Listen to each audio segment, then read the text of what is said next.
네, 같이 읽겠습니다.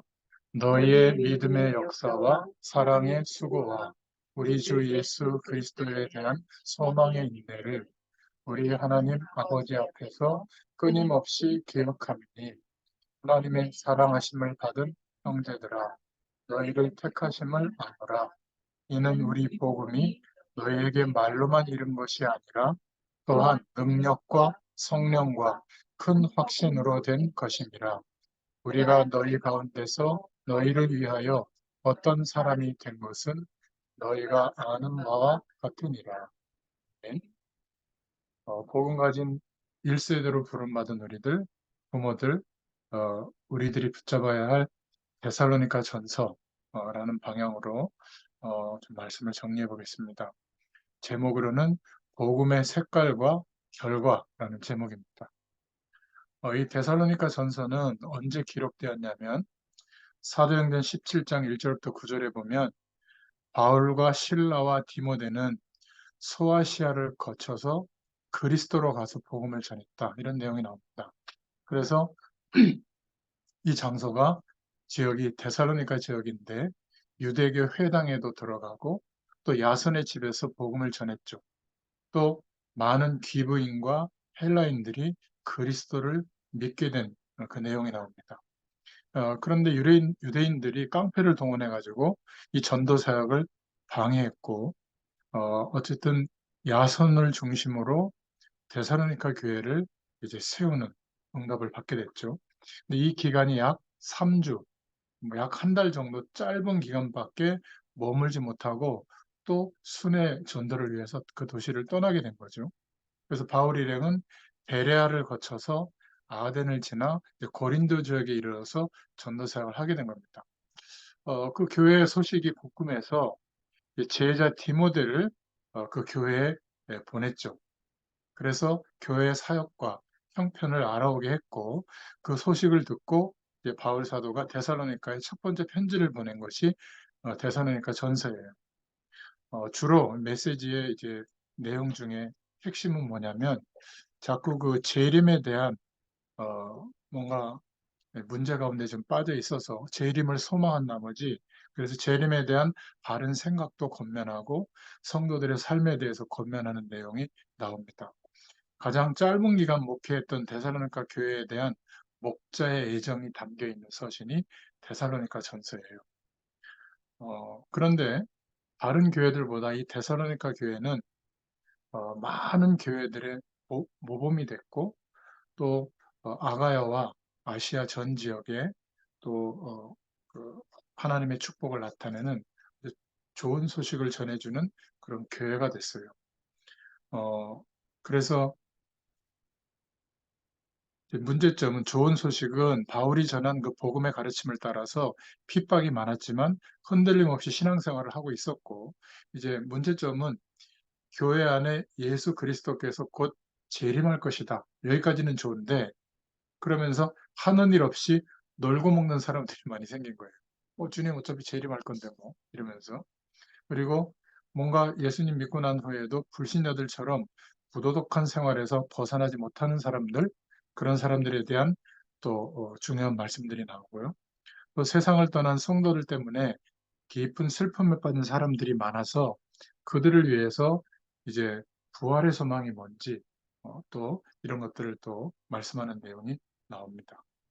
그래서 1장에는 환란 가운데 모험적 신앙을 지킨 교회를 칭찬하는 내용이 나오고 2장에는 데살로니가 전에서 전도했던 그 회상 그리고 그들에 대한 바울의 관심이 나오고 3장에는 디모데를 파송하고 보고를 받고 그들을 위해서 바울이 기도하는 내용이 나오고요.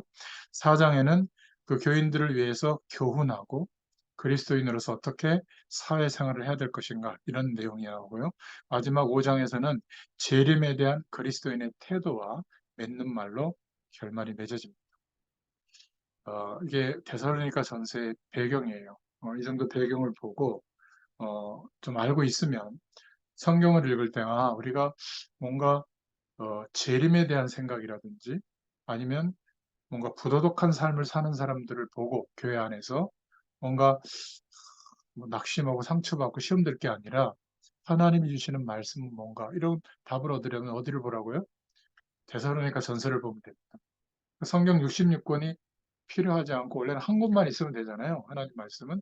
66권이 있는 것은 우리의 삶과 현장에 맞게 복음의 내용을 전달하고 있는 하나님의 음성이 있는 거예요.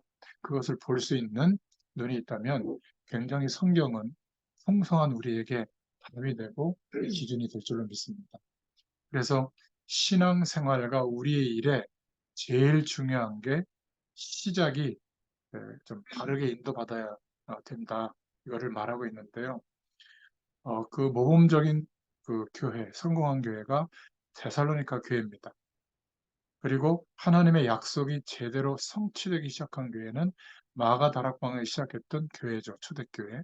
그리고 어, 이스라엘의 틀과 자신들의 사상, 인생관 때문에 다른 민족을 향한 하나님의 계획은 생각지도 못하고 있었는데 선교가 시작된 교회는 안디옥 교회죠.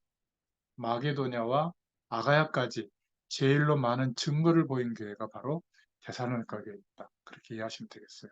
그래서 우리는 어떤 시작을 할 때, 좀 합리적으로 사실을 보고 시작을 하되 하나님 앞에서 하나님의 계획을 보는 어떤 그런 눈을 가지고 시작해야 될 줄로 믿습니다. 만약 자녀들이 이런 눈을 갖고 있다면 틀림없이 어떤 현장에 놓여 있을지라도 승리하게 됩니다. 어, 자꾸 일을 망치는 이유가 뭐냐면 하나님의 축복을 많이 받았는데도 터무니없이 아무것도 없는 것처럼 틀린 시작을 하기 때문에 어려움들을 많이 겪게 되는 것 같아요. 시작을 제대로 해야 된다 이 말은 어렵게 한다는 말이 아니라 조금만 하나님 앞에서 생각해 보면 응답은 크게 옵니다. 하나님이 안 계신 것처럼 걱정하는 것과 시작을 바르게 하려고 생각해 보는 것은 좀 다른 거죠. 그래서 어, 첫 번째로 우리가 기도 제목으로 좀 붙잡아 볼 것은 항상 시작이 중요하다. 어, 데살로니가 교회가 바울 사도와 실로아너는 누구죠? 신라예요, 신라. 신라와 디모데로 시작이 된 교회입니다. 굉장한 교회죠. 어, 이 교회의 모습을 생각해 보면 실패하는 사람들은 몇 가지 특징을 가지고 있는데 실패가 뭔지를 잘 알지 못하고 무조건 시작하고 열심히 하는 거예요. 그러니까 현재 하나님의 인도를 받지 못하면 아무리 노력해서 집을 세워도 모래 위에 집을 세운다는 것을 모르는 겁니다. 그러니까 적극적인 노력, 성실한 태도, 최선을 다하는 열심, 절대 나쁜 게 아니에요. 그런데 하나님 없이, 하나님의 말씀과 인도하신과 방향이 없이 똑같이 세상에서 사는 사람들처럼 그 기준으로 가면 결과는 와요. 그런데 하나님과 연결되지 않는 결과예요. 허무합니다. 특히 하나님의 사명을 가진 사람은 그런 내용으로 하나님을 도와드리려고 하거든요. 그럼 안 맞아요. 하나님은 우리의 도움이 필요한 분이 아니에요. 우리가 하나님의 도움이 필요한 존재지. 하나님은 하나님이 약속하신 일을 반드시 하나님이 이루세요. 우리 편에서 좀 써달라고 하는 거지. 하나님은 사실 우리의 도움이 전혀 필요한 분이 아니에요. 그러니까 사명을 감당하는데 부담 가질 필요가 없어요. 은혜 주시는 만큼 믿음 안에서 하나님 앞에 구하면 돼요. 또 조금 실천하면 돼요. 여러분, 저 산에 이렇게 등산 잘 안 가시죠? 산에, 산에 가보세요. 가보시면 요즘은 뭐, 그, 둘레길 코스도 있고, 뭐 케이블카 설치된 산 같은 데 가보면, 그 이렇게 나뭇잎이 다 떨어질 때 말고 이렇게 푸르게 이렇게 우거졌을 때, 봄에서 여름 넘어갈 때, 이런 때가 참 생명력 있고 좋은데, 그때 보면 산에 거의 우리나라 산은 한 70%가 상수리 나무거든요. 도토리 열매 맺혀지는 그 상수리 나무과 그 나무들이 많아요. 그걸 가만히 생각하면 누가 조림 사업을 한 것도 아닌데 어떻게 상수리 나무는 저 산 꼭대기부터 저 밑에까지 중간 다 커졌을까? 신기하지 않습니까? 근데 얼마 전에 제가 그런 거를 본 기억이 있는데 그 다람쥐가 하여튼 욕심이 많아가지고 막 양볼이 이렇게 터질 만큼 다람쥐를 물어가지고 식량을 저장하기 위해서 막 온 산을 다니면서 저장을 해놓는다는 거예요. 근데 이 다람쥐가 머리가 되게 나쁘대요. 어디다 놓으면 못 찾아. 한 4, 50개 심으면 숨겨놓으면 한두 개 겨우 찾는답니다. 그러니까 한두 개만 먹고 한 40개 가까이는 못 찾으니까 그게 이제 싹이 나서 계속 상수리 나무가 번진다고 해요. 신기하지 않아요? 근데 만약에 저와 여러분들이 자녀를 교육시키는 내용대로 똑똑하고 하나도 잊어버리지 않고 최선을 다해서 다 찾아먹으면 어떻게 될까요? 민둥산 될 거예요. 그러니까 산이 푸르러지지 않겠죠. 우리는 자꾸 세상에서 하나님 없이 살아가고 있는 사람들의 기준대로 최선을 다하고 성공하고 1등하고 잘 되고 절대 나쁜 게 아니에요. 그런 방법으로 얻어진 결과를 가지고 하나님을 도우려고 해요. 너무 틀린 접근을 하는 거예요. 하나님이 우리보다 약하니까 도와드려야 돼요? 그렇지 않습니다. 그러니까 우리가 아무리 부족하고 연약하고 많은 조건이 없어도 믿음의 사람이라면 나를 통해서 이루실 하나님의 계획을 붙잡고 거창한 일을 하지 못하지만 오늘 내가 하나님 없는 것처럼 생각하거나 판단하거나 결정하지 않고 믿음 안에서 조금 생각하고 그 속에서 오는 어떤 하나님이 원하시는 것을 찾아서 좀 실천하고 이렇게 살아가는데 어마어마한 그 배경과 내용을 가진 사람들이 전혀 할 수 없는 영혼 구원의 일이 일어나요. 이게 참 놀라운 겁니다. 그것도 그냥 잠깐 일어나는 게 아니라 평생을 두고 일어나고 우리를 통해서 복음을 전달받은 사람들이 또 평생을 두고 복음이 전달되는 일이 일어나거든요. 그런 것들이 합쳐져서 어떻게 바뀌냐면 아, 하나님은 살아계시는구나. 하나님을 바라봐야 되겠구나. 이런 믿음과 하나님을 인정하는 문화가 확대되는 거예요. 자칫 잘못 말씀을 드리면 세상과 거절하고 열심히 하는 건 나쁜 거니까 그냥 기도만 하고 하나님 주시는 것만 막 기다리고 있고 이거는 샤머니즘이에요. 성경 말씀은 절대 그런 게 아닙니다. 열심히 하는 게 아니에요. 예수 믿는 사람은 하나님이 원하시는 말씀과 그 약속이 나의 삶의 이유가 됐을 때 그때는 어떻게 하죠? 생명을 거는 거예요. 못 말리는 사람이죠. 죽음의 위협도 막을 수가 없어요. 하나님의 인도받는 사람. 그렇게 되라는 게 아니라 그럴 힘을 우리에게 주셨거든요. 그러니까 우리 보고 그렇게 해라 한 적이 한 번도 없어요. 내가 너와 함께 할 거니까 좀 나한테 그 힘을 구해라. 안 구해요. 고생 많이 하셨을 텐데 그 고생하면서도 하나님 힘 주세요. 하여튼 이 현장에서 언제까지 살지 모르지만 하나님이 주시는 최고 축복을 여기에서 찾게 해주세요. 절대 현실에 타협하는 그런 고백이 아니라 지금 주어진 현실이지만 이 현실 속에서 하나님이 주신 응답 누리게 해주세요. 그러면 돼요. 그런데도 힘들다. 그럼 어떻게 하겠어요? 꽁꽁 알아야지. 근데 하나님이 또 다른 방면에 힘과 응답을 주세요. 제가 서론을 이렇게 길게 얘기하는 이유는 그냥 또 말씀 항상 임 목사님 와가지고 말씀 딱 제대로 정리해서 전해주고 가니까 형식이 될 수 있어가지고 뭔가 이게 지금 제가 영적으로 이게 콱 맞구나 했을 때 말씀이 들어가거든요. 지금 약간 그런 분위기라서 제가 1년 동안 다른 사람들이 누릴 수 없는 축복을 좀 누린 게 뭐냐면 말씀을 한 같은 성경을 복음 중심으로 3편, 4편을 준비하거든요. 얼마나 이게 시간이 많이 걸리는지 몰라요. 그냥 설교를 준비할 때는 1시간이면 돼요. 근데 이거는 교재로 만들고 또 성경 구절을 그 주제에 맞게 다 찾아서 내용을 붙이고 이렇게 또 독수리 탑법으로 또 정리해가지고 교재를 만들고 이렇게 하려고 하다 보니까 한 15시간? 적게 걸릴 때는 어떨 땐 이틀이 걸리기도 하고 근데 이게 매주 돌아오잖아요. 그럼 내가 요거만 하면 할 수 있는데 다른 일정도 다 소화하면서 그러니까 밤 시간이나 아침 시간이나 뭐 그런 시간에 이제 하거든요. 그러니까 참 복음의 풍성한 은혜와 말씀의 풍성함은 너무 감사한데 몸은 좀 힘들었던가 봐요. 그래서 한 6, 7일 전, 6일 전인가 몸에 뭐 이렇게 뭐 뻐긋뻐긋한 게 나더니 되게 아픈 거예요. 그래가지고 제가 보통 아프거나 이러면 잘 참거든요. 근데 이틀을 너무 막 가렵지는 않고 막 아프고 그래서 병원 갔더니 대상포진. 한 며칠 지나니까 막 이쪽에서부터 쫙 등 쪽까지 다 덥더라고요. 그러니까 어 그냥 이건 잠깐 아픈 게 아니라 꽉 아픈 게 계속 드는 그러니까 막 끙끙 앓기도 하고. 근데 어쨌든 그렇게 아픔만 있지 또 몸이 다운되는 건 없어요. 열기운가 약간 있고.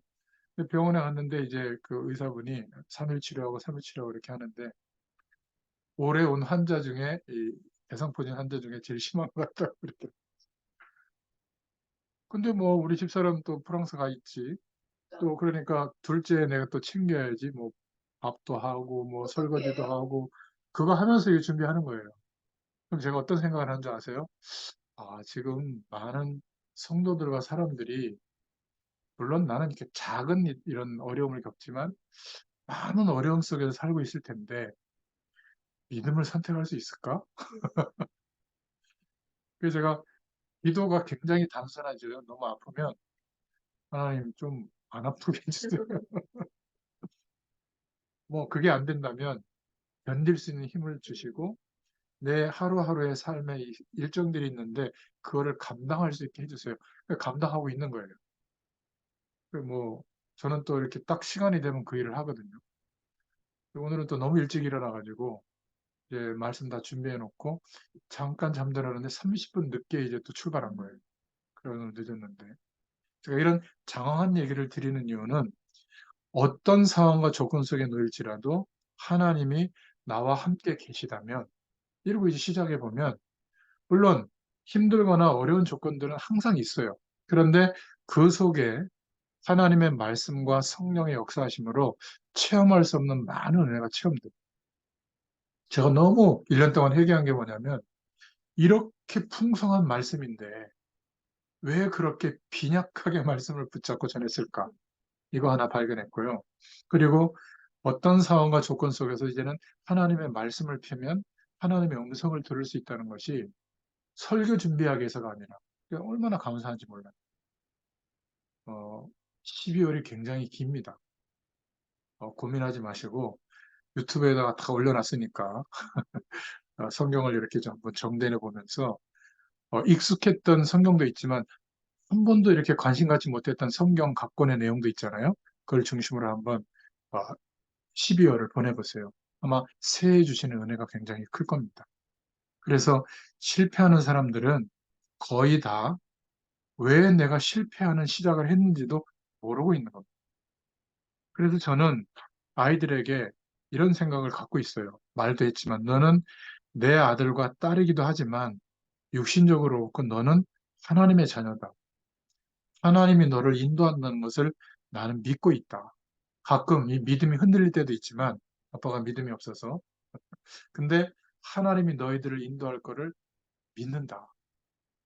드디어 이게 전달이 되기 시작한 거예요. 그러니까 아이들도 스스로 하나님이 자기를 인도하고 있다는 것을 확인하고 있는 거예요. 막내가 약간 좀 이제 그런 시간이 온 거죠. 여러분, 정말 하나님의 자녀도 살아가는 방식은 불신자식으로 하는 겁니다. 사람이 나빠서가 아니라 복음의 가치를 몰라서 그래요.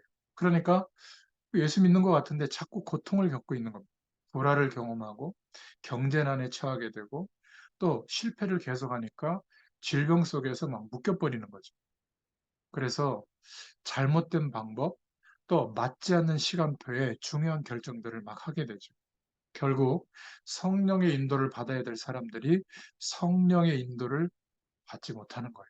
그러니까 남는 게 뭐죠? 살긴 살아야 되니까 자기 주장, 자기 생각, 자기의 삶의 동기로 열심히 하는 겁니다. 우리는 열심히 하는 게 아니라 성령의 인도를 받아야 되는데 성령의 인도를 받으면 죽을 수도 있는 거예요. 괜찮습니다. 왜? 하나님이 정말 원하시는 게 맞으니까. 그죠? 어떤 이익이 와도 하나님이 원하시는 것이 아니라면 그냥 거절할 수 있고요. 또 어떤 위험과 불이익에 처한 순간이 오더라도 이것이 하나님이 원하시는 게 맞다라고 확신이 들면 생명 건 사람으로 바뀌어지게 되는 거예요. 생명 걸어라가 아니라 그렇게 결정이 돼요. 하나님 은혜를 주시기 때문에.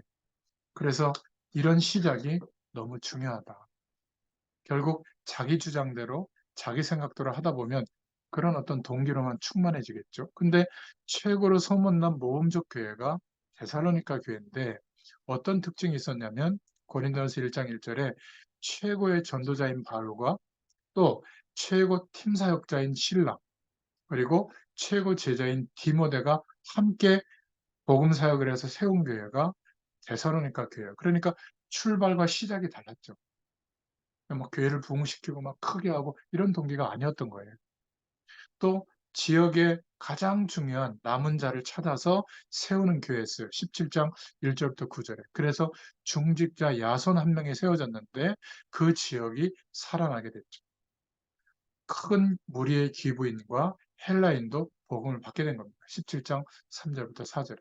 그리고 이 데살로니가 교회는 시작이 제대로 인도받은 시작이었기 때문에 끝까지 세계복음화에 동참한 교회로 쓰임받게 된 겁니다. 로마서 16장에 제자들을 많이 찾아 세웠죠. 자, 그러면 어떤 신앙의 색깔과 내용이 나오냐면 두 번째로 데살로니가 교회의 색깔에 대해서 1장 3절부터 5절에 보면 너희의 믿음의 역사와 사랑의 수고와 우리 주 예수 그리스도에 대한 소망의 인내를 우리 하나님 아버지 앞에서 끊임없이 기억하미니 이렇게 말하고 있습니다. 이게 데살로니가 교회의 색깔이었어요. 이 색깔이라고 하는 것은 그 사람의 어떤 향기, 그 사람의 삶의 모습 또는 태도, 인생관이 드러나는 건데 이거는 따라할 수 있는 게 아닌 것 같아요. 그러니까 사람들 속에 무엇을 가지고 있느냐. 이게 이제 나타나는 거거든요. 저와 여러분 속에 마가 다락방에서 시작되어졌던 성령의 역사하심으로 말미암아 시작됐던 그 복음의 색깔이 그대로 우리 속에 있다면 동일한 역사가 일어납니다. 차이는 그거밖에 없는 거예요. 개인적으로는 그 사람들보다 우리가 월등히 뛰어난 자질과 조건을 더 가지고 있어요. 그런데 결과는 차이가 나는 이유는 바로 이 복음의 색깔에서 드러나는 거거든요. 우리 후대들에게 무엇이 그 중심에 들어있느냐에 따라서 인생의 색깔과 인생과는 달라집니다. 너희의 믿음의 역사와 사랑의 수고와 우리 주 예수 그리스도에 대한 소망의 인내를 이렇게 말하고 있죠. 데살로니가 교회의 성도들은 참 복음을 가지고 있었습니다. 그래서 정말 무엇을 가지고 있느냐에 따라서 모든 것이 달라진다. 복음의 가치가 먼저 자리 잡고 있느냐, 세상의 가치가 먼저 자리 잡고 있느냐. 그래서 예수 믿어도 그 세상의 가치를 더 만회하고 더 많이 갖기 위해서 믿음을 선택하고 있느냐. 이거는 분명한 차이가 나는 거거든요. 여러분의 후대들 속에 무엇이 자리 잡고 있습니까? 그게 다예요. 수단이나 방법이나 노력은 그것에 따라하는 거거든요. 그 중요한 가치를 가지고 공부도 하고, 뭐 직장도 얻고, 결혼도 해야지. 다른 세상의 가치를 가지고 노력한들 허망한 인생이 되는 거죠. 거기에 따라서 보는 것이 달라집니다. 사도행전 2장 1절부터 47절에 복음을 소유한 초대교회에 성령의 충만한 역사가 일어났죠. 사도행전 9장 1절부터 15절에 보면 핍박자 바울이 복음을 깨닫고 난 뒤에 정말 세계복음화하는 전도자가 되었습니다. 11장 사도행전 19절부터 30절에 보면 환란의 문제 때문에 오히려 복음 가진 자들에게는 더 큰 99%를 보는 기회가 됐죠. 선교의 문이 열리게 된 겁니다. 사도행전 17장 1절부터 9절에 바울이 이런 참된 복음을 증거할 때 데살로니가 지역이 변화된 거예요. 그러니까 17장 1절부터 2절에 보면 가진 것에 따라 보이는 것이 달라집니다. 그러니까 성공을 생각하는 사람들은 성공이라고 하는 기준으로만 보이죠. 그죠? 뭐, 어떤 재미 문화를 중심으로 살아가는 사람들은 보이는 게 그런 기준이에요. 어떻게 놀 수 있는 게 없을까? 또 뭔가 이렇게 고상한 사람들은 고상한 것만 봐요. 내 집이나 내 가까운 사람들이 다 죽게 됐는데도 그냥 고상한 것만 찾아요. 우아한 삶만 살아요. 그들과 같이 울고, 그들과 같이 부대끼고, 함께하고, 이런 게 안 돼요. 어휴, 저 수준 낮은 것들, 이런 이제 인생의 태도가 되는 겁니다. 저는 별로 그거 좋아 보이지 않더라고요. 그리고 그 사람들의 결말이 굉장히 정신적인 어려움이 오거나 공허한 것을 많이 봤어요. 오래 지켜보니까. 처음에는 약간 좀 멋있더라고요. 근데 참 그렇습니다. 똑같이 이전 투구하는 사람 대열에 결국 놓이게 되는구나. 그 뒤에 가진 탐욕은 더 크구나. 이런 것들을 많이 봤습니다. 사도행전 17장 3절부터 3절에 보는 것에 따라 우리의 삶이 달라집니다. 자, 그렇다면 데살로니가 교회의 색깔은 1장 3절에 나와 있듯이 우리 후대들에게 복음의 뿌리가 내려지면 믿음의 대역사가 일어납니다. 어떤 역사요? 하나님의 참 사랑을 알기 때문에 수고하게 되고 또 확실한 미래에 대한 소망이 있기 때문에 어떠한 것도 인내할 수 있고 이길 수 있게 됩니다. 믿음이 있으면 하나님의 역사가 반드시 일어나고 하나님의 사랑이 있으면 기쁨으로 수고합니다. 정말 하나님이 주는 소망을 가진 사람은 끝까지 인내해요. 그리고 하나님이 승리하도록 하십니다. 이것으로 끝나는 게 아니라 이 복음의 색깔을 가지고 있으면 내용이 나옵니다. 결과가 나오는 거죠. 그게 데살로니가전서 1장 5절입니다. 말로만 하는 게 아니라 하나님의 능력이 나타납니다. 그래서 열매를 맺고 증거를 가지고 있었죠.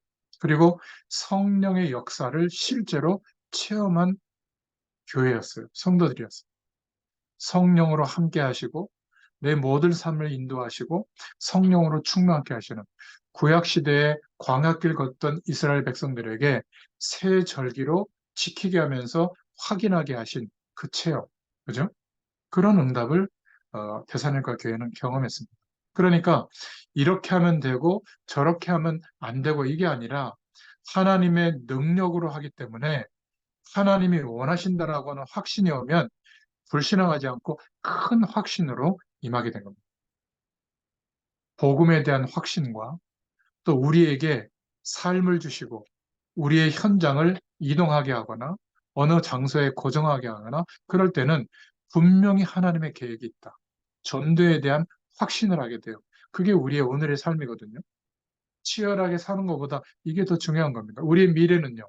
세계 복음화 하도록 우리의 인생을 준비해 놓으셨습니다. 그렇게 인도받게 될 줄로 믿습니다. 이것이 모든 것의 시작이에요. 시작이 중요합니다. 그래야 과정도 시작에서부터 진행되는 거거든요.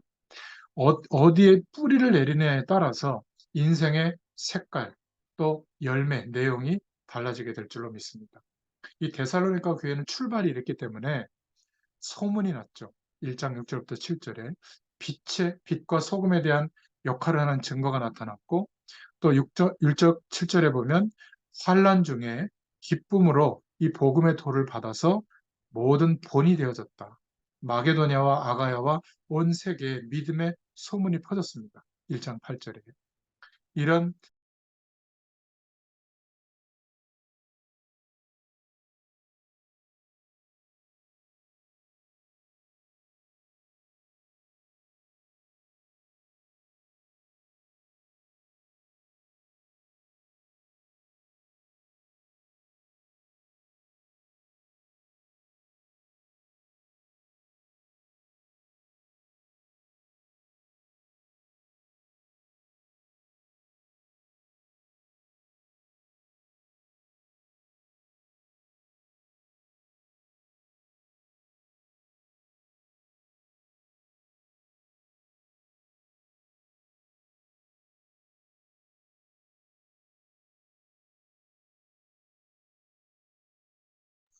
영광을 위해서 살아라 하면 못 삽니다.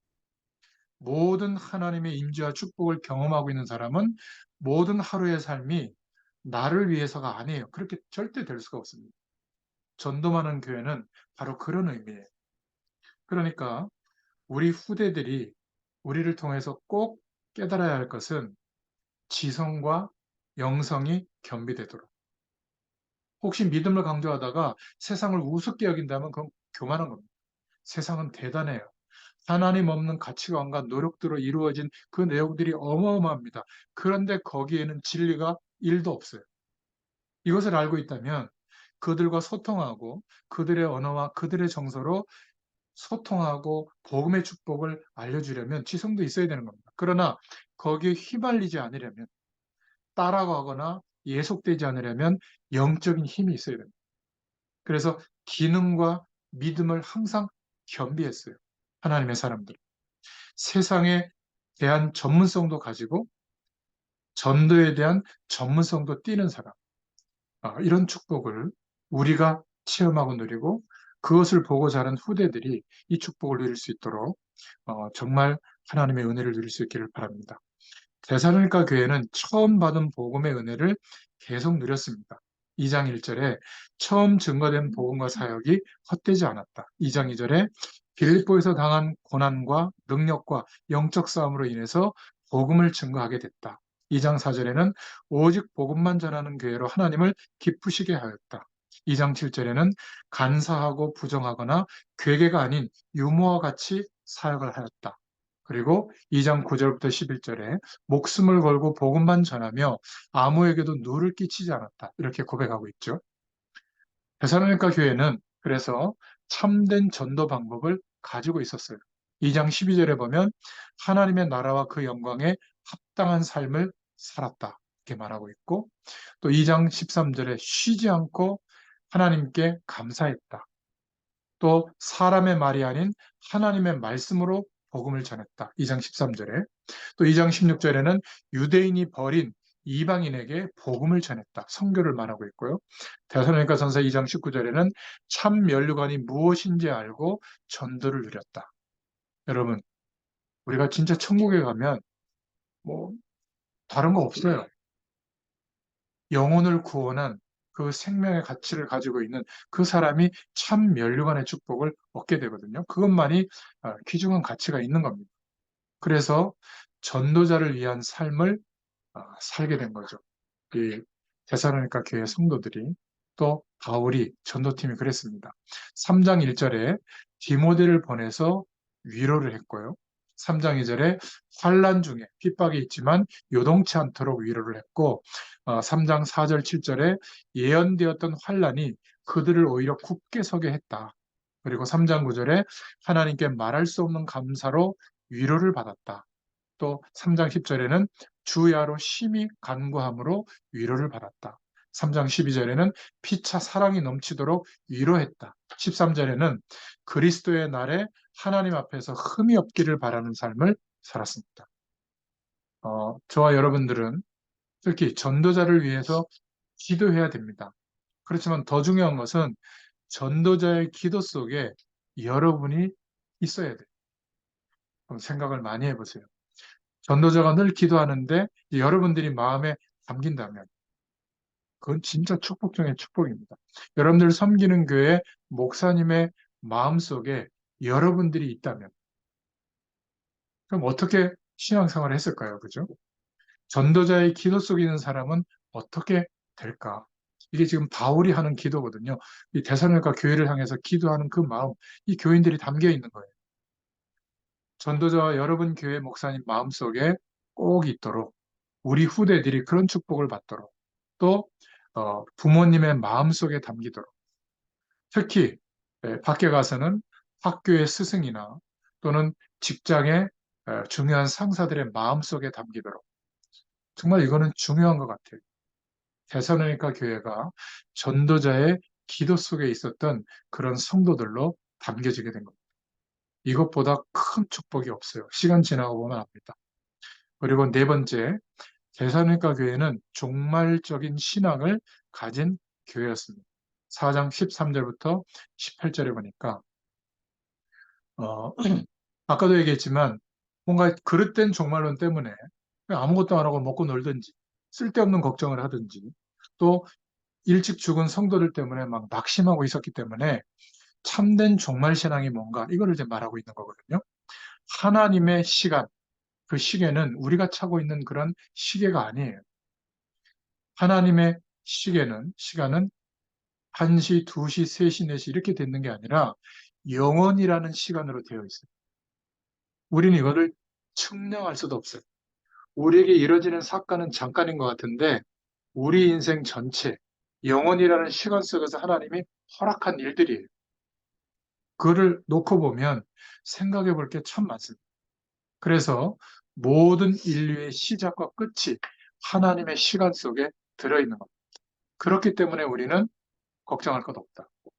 제일 중요한 것은 오늘 하나님이 나를 부르신다면 이런 중심으로 또 우리가 후대 앞에 서는 인생이 되거든요. 자녀들이 부모님을 돌이켜보는 그런 시점이 옵니다. 그죠? 또 우리가 우리 개인의 인생의 역사 또 이런 어떤 역사 앞에 우리 인생이 서게 되죠. 더 중요한 것은 하나님 앞에 서게 됩니다. 그래서 뭐라고 데살로니가 4장에 말하고 있냐면 주 안에서 모든 것을 힘써라. 주 안에서 생활해라. 4장 1절에 마땅히 행할 바를 힘썼다. 이렇게 말하고 있고요. 또 하나님을 기쁘시게 할 것을 힘써 행했다. 또 4장 2절에는 예수님께서 주신 명령을 기억하고 생활했다.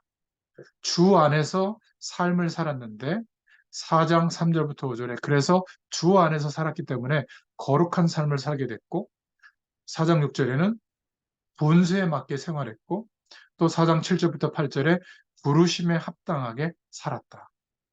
주 안에서 사람들을 칭찬하고 격려했다. 4장 9절에 책망할 것이 없는 사람이 되라. 4장 11절에는 일하기를 힘써라. 또 외인에 대해서는 12절에 단정해야 된다. 전부 주 안에서 이렇게 말하고 있는 겁니다. 이게 아무것도 아닌 말 같아도 지구상에서 그리스도 안에서 주 안에서라는 이 말을 제일 많이 고백으로 쓴 사람이 바울이에요. 성경도 14권의 서신이 들어올 만큼 응답받았고요.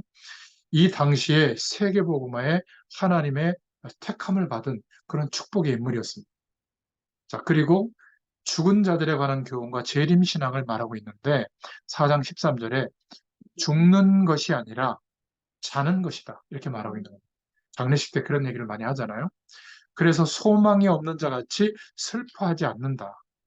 하나님을 모르는 불신자들은 죽는 것으로 보지만 우리는 죽는 게 아니다.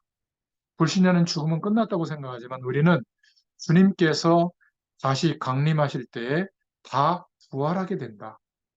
그래야만 천국에도 갈 수 있고 지옥에도 갈 수 있는 것이죠. 강림하실 때 함께 부활할 것을 믿는다. 4장 14절부터 15절에 말씀하고 있는 겁니다. 그래서 16절부터 17절에 뭐라고 말하고 있냐면 주의 호령과 천사장의 소리와 하나님의 나팔로 강림하실 때 죽은 자들이 먼저 일어나고 후에 살아남은 자들도 주를 영접하게 될 것을 믿는다. 이렇게 말씀하고 있는 겁니다. 죽은 자들이 먼저 일어나 변화되고 그 다음에 우리가 변화된다. 왜 이 말을 했겠어요? 제렘에 대한 뭐 얘기도 나왔고 많은 말들이 있었지만 중요한 이유가 있는 겁니다. 어떤 두려움도 두려워하지 마라. 이때는 무시무시한 핍박의 시대거든요. 어떤 핍박도 그래서 죽음의 결과가 올지라도 두려워하지 마라. 진짜 종말의 때는 반드시 오고 또 먼 훗날 올 수도 있지만 금방 올 수도 있다. 그거를 두려워하지 마라. 잘못된 종말론을 얘기하는 사람들이 많이 있었기 때문에 죽음조차도 두려워할 필요가 없다. 그것은 자는 것이다. 한 번은 다 죽는다. 주님 재림하시는 날 다 일어나게 될 것이다. 그걸 강조하고 있는 겁니다. 자, 그러면 마지막 다섯 번째로 데살로니가전서 5장 12절부터 22절에 보면 항상 할 것을 말하고 있는 겁니다. 바울이. 그리고 데살로니가 교회가 그 응답을 받게 됐죠. 16절부터 18절에 그래서 항상 기뻐해라. 쉬지 말고 기도해라. 범사에 감사해라. 이것이 그리스도 예수 안에서 너희를 향하신 하나님의 뜻이니라. 그래서 뭐 어쨌단 말이에요? 항상 할 게 있다는 거죠. 그러면 승리하게 될 것이니까 그대로 하라는 거예요. 우리에게도. 세상과 사단과 사람들의 배경을 이기는 길이 이것이다. 그래서 첫 번째로 마지막 때를 생각해서 항상 깨어 있어야 한다. 왜? 종말이 있으니까. 그것을 알라는 말이죠. 우리가 아무리 하나님 앞에 인도받아도 앞으로 얼마나 하나님의 일을 감당할 수 있겠어요? 몇십 년 할 수 있을까요? 네? 몇십 년 뒤에 어떻게 되죠, 우리 나이가? 가야죠. 가능할 수도 있겠네, 우리는 아직 젊어가지고. 그러니까 사실 그렇게 많은 시간이 아니에요. 살아온 시간보다 앞으로 살 시간이 더 작을 수도 있거든요. 그래서 깨어 있어야 한다. 그런 말을 하는 게 데살로니가전서 5장이에요. 종말이 있음을 알아야 된다. 그리고 5장 3절에 도적같이 주님이 오실 것이다. 그러니까 도둑으로 오신다는 게 아니라 도둑은 살살 숨어서 오잖아요. 그렇게 은밀하게 어느 날 종말의 시간이 온다. 그러니 깨어 있어라. 또 5장 5절에 어두움에 있지 않고 빛에 거해야 된다. 언제 이 주님 오실지 모르니까 빛 가운데 있어야 된다. 5장 6절에는 오직 깨어 근신해야 한다. 그러면서 5장 6절에 호심경을 붙여라. 갑옷 가슴 쪽에 구리로 된 조각이 호심경이거든요. 그래서 5장 8절에 믿음의 호심경을 붙여야 되고 사랑의 호심경을 붙여야 되고 구원의 소망의 투구를 써라. 그리고 5장 10절에 자든지 깨든지 그리스도와 함께 살아야 한다.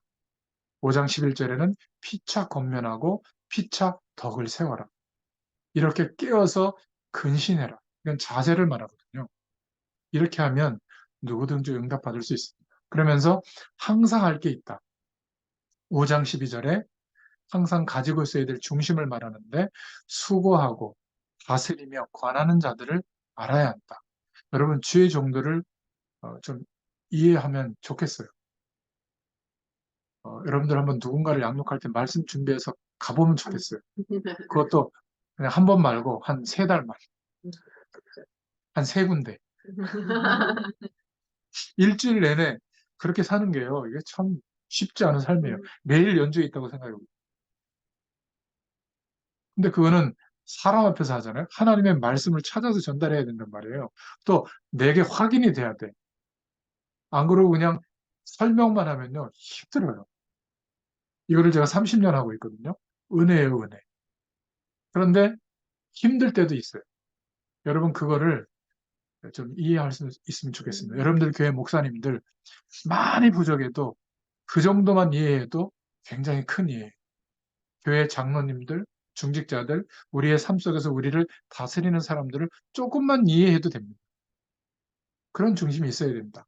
5장 13절에 사랑 안에서, 그리스도의 사랑 안에서 형제끼리 귀히 여기며 화목해야 된다. 교회 안에 형제된, 자매된 성도들이 이상한 사람도 있거든요. 근데 하나님이 보실 때는 똑같은 하나님의 자녀예요. 그렇다면 우리가 사랑으로 품을 수 있도록 기도하세요. 그리고 5장 14절에 규모를 갖추어 게으른 자들을 권계하며 마음이 약한 자들을 격려하고 핀잔 더 주는 게 아니라 힘이 없는 자들을 붙들어주며 모든 사람에게 오래 참으라. 5장 15절에는 모든 사람을 대할 때 선을 따라야 한다. 이러면서 마지막으로 말씀하신 내용이 오늘 잘 아는 데살로니가전서 5장 16절부터 18절에 항상 기뻐해라, 쉬지 말고 기도해라, 모든 일에 감사해라. 이게 되는 거예요. 이런 삶을 사니까. 사단이 저와 여러분을 따라다니면서 속이고 공격하는데 언제 무너지는 줄 아세요? 아니, 문제가 생겼는데 감사하고 항상 기뻐하고 막 어떻게 우리를 이길 수 있겠어요? 이래도 예 하나님 이래도입니다. 이러고 있는데 사단이 어떻게 틈타겠습니까? 제가 요즘 그러고 살고 있는데 배 아플 거예요. 낙심하지 않고 항상 기뻐하는데 건드릴 통로가 없는 겁니다. 이러면 승리하게 돼요. 처음에 이게 잘 안 되더라고요. 이해도 안 되고 쉬지 말고 기도해라. 뭐 우리 열심 체질이니까 그거는 좀 이해해요. 기도 안 하면 안 되니까. 근데 항상 기뻐해라. 몸이 아픈데 힘든 조건인데 어떻게 기뻐해요? 뭐 범사에 감사해라. 문제가 왔는데 감사? 이해가 잘 안 됐어요. 근데 좀 보고만 해서 하나님의 은혜를 체험하고 보니까 하나님께서 구원하신 것은 아무도 변경하지 못하는 은혜요, 축복이구나. 누가 배고플 때 우리에게 밥 한 끼 사줘도 참 고맙잖아요. 근데 저주에서 건져내 주셨단 말이에요. 영원히 망할 수가 없는 신분이 되게 하셨어요. 안 기쁘겠습니까? 이거를 생각하고 막 그 확신이 오는데. 그러면 문제가 올 때는 알고 봤더니 문제를 가지고도 또 다른 내가 생각하지 못한 하나님의 계획을 이루는 시간이에요. 정말 내 힘으로 할 때는 안 될 때는 하나님이 역사하는 시작인 거예요, 그때가. 이걸 발견하니까 감사하게 될 수 있는 범사예요. 그 사이에 있는 것이 기도구나. 그래서 항상 찾아 누릴 것이 데살로니가전서 5장 19절에 성령의 역사를 누리면 된다. 기대하면 된다. 그래서 지금도 하나님이 나에게 말씀하시는구나. 이렇게 인정하고 믿으면 성령 충만으로 역사하세요. 데살로니가전서 5장 20절에 말씀의 역사를 체험하게 됩니다. 그러면 나도 모르게 어떤 규모가 생기냐면 악은 버리고 좋은 것은 취하게 돼요. 21절부터 22절에. 그리고 끝날까지 받은 은혜를 지속할 수 있게 됩니다. 5장 23절에 혼과 영과 몸이 흠없이 보존되기를 원하는 삶을 살게 됩니다. 바울이 기도한 것처럼 또 5장 24절에 우리를 부르신 하나님께서 또한 우리를 향하신 계획을 성취할 것을 믿게 되죠. 마지막 25절부터 26절에 전도자를 위해 기도하고 서로 입맞춤으로 원하나라. 이렇게 인사말로 맺고 있습니다. 길게 설명한 것 같지만 결론으로 제목만 제가 다시 한번 기도 제목으로 말씀드려 볼게요. 항상 시작을 바르게 해야 한다. 두 번째로 올바른 복음을 가지고 있다면 올바른 색깔이 나타난다. 세 번째는 전도 운동의 모든 것을 맞추면 승리한다. 우리의 마지막을 알고 시작해야 된다. 다섯 번째로는 항상 할 것을 알아야 세상을 정복하고 승리하게 된다. 이런 데살로니가 전서의 말씀이 5장밖에 안 되니까 참 중요한 것 같아요. 여러분들 한 주일 동안에 조금 시간을 가지면 매일 읽을 수도 있습니다. 읽으면서 특히 우리의 생활 속에서 주시는 하나님의 음성 들을 수 있기를 축원드립니다. 기도하겠습니다. 하나님 감사합니다. 오늘도 귀한 은혜의 시간을 허락해 주시고 한 해를 돌이켜보며 우리의 삶을 말씀 앞에 비춰볼 수 있는 축복의 시간을 허락해 주셔서 감사합니다. 데살로니가 교회의 응답이 나의 응답이 되게 하시고 우리의 응답이 되게 하시고 우리 교회의 응답이 되도록 하나님께서 역사하여 주시옵소서. 예수님의 이름으로 감사하며 기도드렸습니다. 아멘. 감사합니다.